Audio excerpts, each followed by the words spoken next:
नमस्कार दोस्तों, स्वागत है आप सभी का हमारे इस चैनल पर। दोस्तों, अगर आप जीवन में कुछ नया सीखना चाहते हैं तो इस चैनल को सब्सक्राइब जरूर करें। श्री शिवाय नमस्तुभ्यम।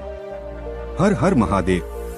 पूज्य गुरुजी ने कहा कि कल कार्तिक मास में पड़ने वाले इस आंवला नवमी की तिथि में आपको हरे मूंग वाला एक ऐसा उपाय करना है जो शिव महापुराण के साथ साथ लिंग पुराण में भी वर्णित है। गुरुजी कहते हैं कि हरे मूंग के दानों से किया गया ये उपाय आपके जीवन में धन धान्य की वृद्धि तो करेगा ही साथ अगर आपके बच्चों का पढ़ाई लिखाई में मन नहीं लगता है, उनकी गलत संगत हो गई है, उनमें बुद्धि ज्ञान विवेक की कमी है तो उनमें भी सुधार करेगा और आपके व्यापार में आपकी नौकरी में भी वृद्धि करेगा, जिससे आपको धन धान्य की प्राप्ति होगी और आपके जीवन से दुख का तथा दरिद्रता का एवं दुर्भाग्य का सदैव के लिए अंत हो जाएगा। तो चलिए जानते हैं क्या है वो उपाय। लेकिन उससे पहले अगर आप भोलेनाथ जी को सच्चे दिल से मानते हो तो इस वीडियो को लाइक करें और चैनल को सब्सक्राइब करके कमेंट में जय महाकाल जरूर लिखें। देखिए, पूज्य गुरुजी ने कहा कि पितृपक्ष वाली यह महानवमी है तो इसलिए आपको ये उपाय करना चाहिए। ये उपाय आपके जीवन में धन धान्य की सारी कमी को दूर कर देगा और माता लक्ष्मी स्वयं आपके घर में आकर विराजमान हो जाएंगी। देखिए, इस वीडियो में हम पूज्य गुरुजी द्वारा बताए गए दो विशेष उपायों के बारे में बात करेंगे। पहला उपाय आपके जीवन में चल रही धन धान्य की समस्या को दूर करेगा, बच्चों पढ़ाई लिखाई में मन लगेगा। और दूसरा उपाय उन लोगों को करना है जिनके जीवन में कष्ट बहुत ज्यादा है, समस्याएं बहुत ज्यादा है, आए दिन कोई न कोई परेशानी खड़ी रहती है, किसी रोग से परेशान हैं या फिर उनकी कोई विशेष मनोकामना है, तो पूज्य गुरुजी ने कहा कि दूसरा उपाय ऐसे लोगों को करना है। तो चलिए बात करते हैं गुरुजी द्वारा बताए गए खास उपायों के बारे में। देखें, इस उपाय के लिए सबसे पहले आपको जरूरत पड़ेगी एक लोटा जल की। लोटा तांबे कर लेंगे और उसमें जल अपने किचन से लेंगे। फिर इसे के साथ आपको लेना है एक बेलपत्र। बेलपत्र कहीं से भी कटी फटी नहीं होनी चाहिए और बेलपत्र की डंडी के आखिर में जो दूर होती है, यानी जो डंठल होता है, जिसे हम लोग गांठ कहते हैं, उसको आप तोड़कर हटा लेंगे। अगर आपके पास बेलपत्र नहीं है तो शिवालय जाकर शिवलिंग के ऊपर चढ़ी हुई बेलपत्र को उठाकर जल से शुद्ध करके आप उसका भी इस्तेमाल कर सकते हैं। इसी के साथ आपको थोड़ा सा शहद लेना है।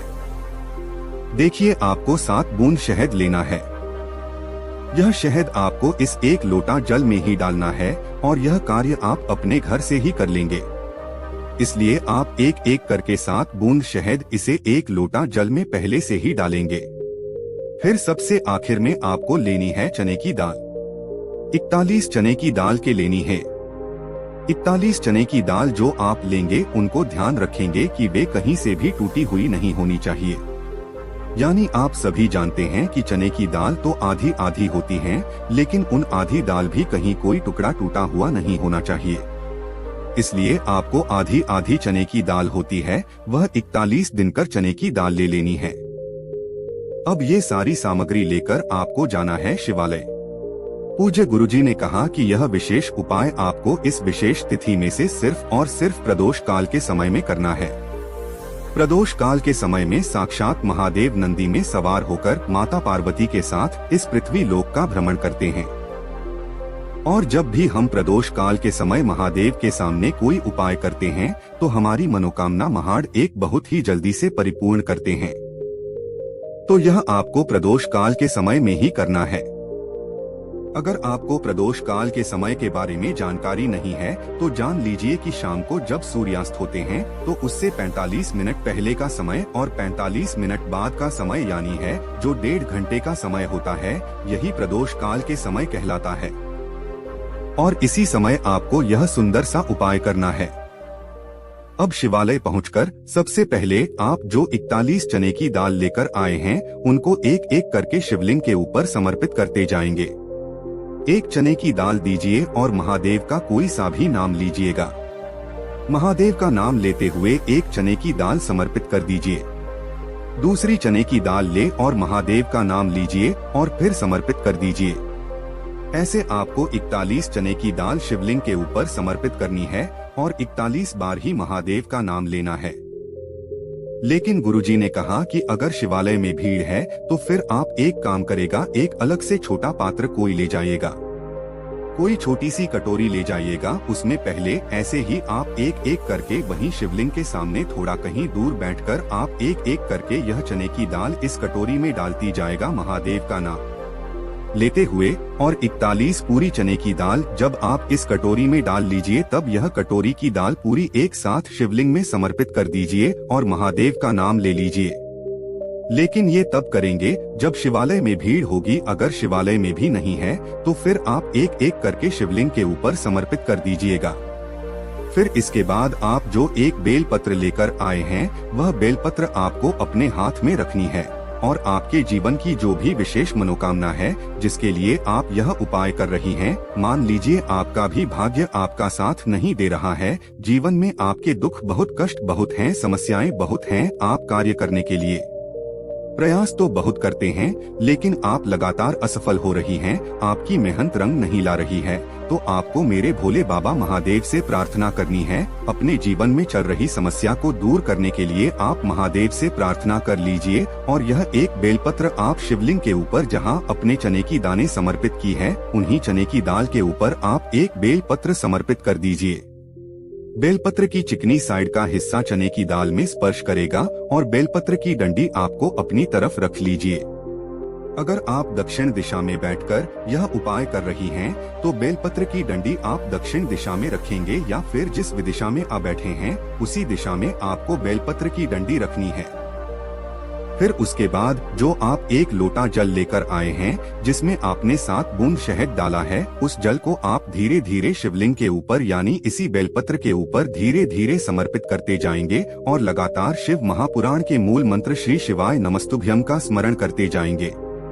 पूज्य गुरुजी ने कहा कि आपको सिर्फ इतना कार्य करना है इस सुंदर सी पितृपक्ष की नवमी में। गुरुजी कहते हैं इस महीने पढ़ने वाली इस विशेष नवमी में अगर आप यह उपाय करते हैं तो यकीन मानिए आपको महादेव की कृपा प्राप्त होगी ही होगी और भगवान विष्णु की कृपा से आपके जीवन की इन सभी समस्याओं का अंत बहुत शीघ्रता से होगा। अब इसके बाद बात करते हैं पूज्य गुरुजी द्वारा बताए गए दूसरे छोटे से उपाय के बारे में। देखें, ये उपाय आपको अपने घर पर ही करना है। इस उपाय के लिए आपको सिर्फ एक दीपक लेना है। दीपक मिट्टी का भी ले सकते हैं या फिर आप चाहे तो अपने घर पर शुद्ध आटा मारकर उसका भी दीपक तैयार कर सकते हैं। इस दीपक में आपको शुद्ध देसी घी मिलाना है और साथ ही साथ लंबी रुई की बाती का इस्तेमाल करना है। गुरुजी ने कहा कोशिश करेगा कि अगर आपको गाय का घी मिल जाता है तो आप उसका इस्तेमाल कर लीजिए, नहीं तो फिर आप शुद्ध देसी घी का इस्तेमाल कर सकते हैं। आप देखिए, यह दीपक लेकर आप पहुंच जाएंगे अपने घर में माता तुलसी के वृक्ष के नीचे। देखिए, पितृपक्ष का दिन है, इसलिए आप तुलसी के पौधे को न तो स्पर्श करेंगे, न ही तुलसी के पौधे की कोई पत्ती तोड़ेंगे और न ही तुलसी के वृक्ष को किसी भी प्रकार से आप छुएंगे। गुरुजी का करते हैं कि पितृपक्ष में हम किसी भी पौधे की ना ही कोई पत्तियां तोड़ते हैं, न ही कोई उनकी दाल तोड़ते हैं, न ही किसी भी पेड़ की किसी भी पौधे की और न ही तुलसी के पौधे की। इसलिए आपको इस बात का बहुत ध्यान रखना है। यह उपाय आपको शाम के समय ही करना है। शाम को जब सूर्यास्त होते हैं उस समय यह उपाय कर सकते हैं। साथ ही साथ इस उपाय के लिए आपको एक चुटकी घी ले लेनी है। अब देखिए, तुलसी के पौधे के नीचे आपको यह दीपक प्रज्वलित करना है और ओम नमो भगवते वासुदेवाय नमः इस मंत्र का लगातार स्मरण करते जाना है। कौन से मंत्र का? ओम नमो भगवते वासुदेवाय।